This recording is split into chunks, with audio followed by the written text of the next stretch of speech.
ఎందుకంటే మధ్యకాలంలో ఏది చెప్పినా సరే తప్పుడు చేసేస్తున్నారు కాబట్టి సోషల్ మీడియా వచ్చిన తర్వాత ఇలా ఉంటే పద్ధతిగా ఉంటుంది. చాలామంది చండాలంగా అనుకుంటూ ఉంటారు. మన ఆడపిల్ల ఏదన్నా అర్ధనగ్నంగా ముందుకు వచ్చిందనుకోండి, అమ్మాయిని నిష్కారణంగా తిట్టడమే కాకుండా తన కన్న తల్లిదండ్రులు కూడా తిడుతున్నారు. దీనికి బుద్ధి లేకపోతే పోయింది, వాళ్ళ తల్లిదండ్రులకన్నా బుద్ధి లేదని. కాబట్టి ఆ మాటని ఆయన ఎక్కడైనా ఏ ఒక్కరైనా మారుతారేమో అనే ఉద్దేశంతో చెప్పాడు. మరి మారారు చాలామంది. ఇప్పుడు ఫంక్షన్కి వచ్చే వాళ్ళందరూ చేరగట్టుకుంటున్నారు. నిజంగా చాలా సంతోషంగా ఉంది. ఎందుకంటే తిట్టారు శివాజీ గారిని. ఆయన మంచి మాట చెప్పి సమాజ హితం కోసం చెప్పి స్త్రీల గౌరవం కోసం చెప్పినటువంటి ఆ మాటను కొంతమంది ట్రోల్ చేశారు. కొంతమంది వ్యంగ్యంగా, కొంతమంది స్త్రీకి స్పాచ్ వద్దా అని పెద్ద పెద్ద మాటలు మాట్లాడారు. కానీ ఈవేళ చూడండి, ఈ మధ్య జరిగినటువంటి 2-3 ఫంక్షన్స్లో చక్కటి చీర కట్టుకుని సాంప్రదాయంగా మన వారి ఔన్నత్యాన్ని వాళ్ళు చాటుకుని ఈవేళ ఒక అద్భుతమైన స్త్రీగా నిలబడ్డారు. బయట కొంతమంది కూడా నిండుగా డ్రెస్ వేసుకున్నా కానీ రేపులు జరుగుతున్నాయి, చంపేస్తున్నారు. మరి వాళ్ళకి ఏం చెప్తారు? ఆ దరిద్రులకు చెప్తున్నాను నేను. అరే నిండుగా బట్టలు వేసుకుంటేనే ఇన్ని రేపులు జరుగుతున్నాయి.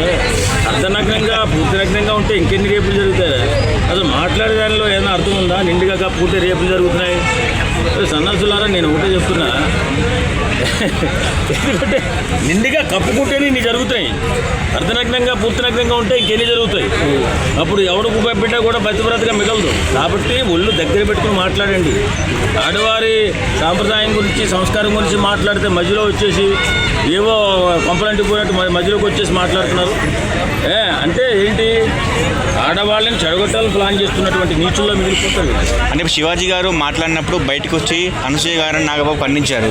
మరి ఇప్పుడు ఈయన అన్వేష్ మాట్లాడినప్పుడు ఎందుకు ఖండించట్లేదు బయటకు వచ్చి? ఎవరు అందరూ ఖండిస్తారు. వీళ్ళ సంస్కారం లేదు కదా. సంస్కారం ఉంటే వీళ్ళు ఎందుకు మాట్లాడరు? అన్వేషణ కూడా అంత భయంకరంగా తిట్టాడు బూతులు.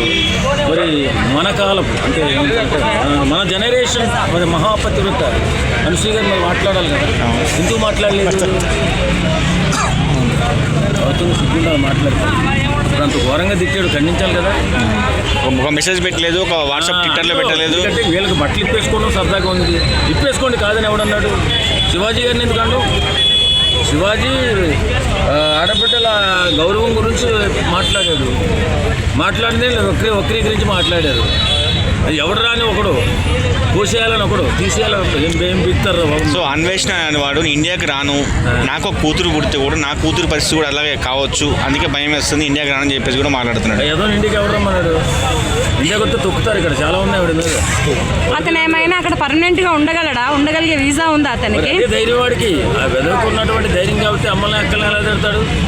అంటే మొన్న గవర్నమెంట్ వచ్చేసి ఐబొమ్మ రవిని అక్కడ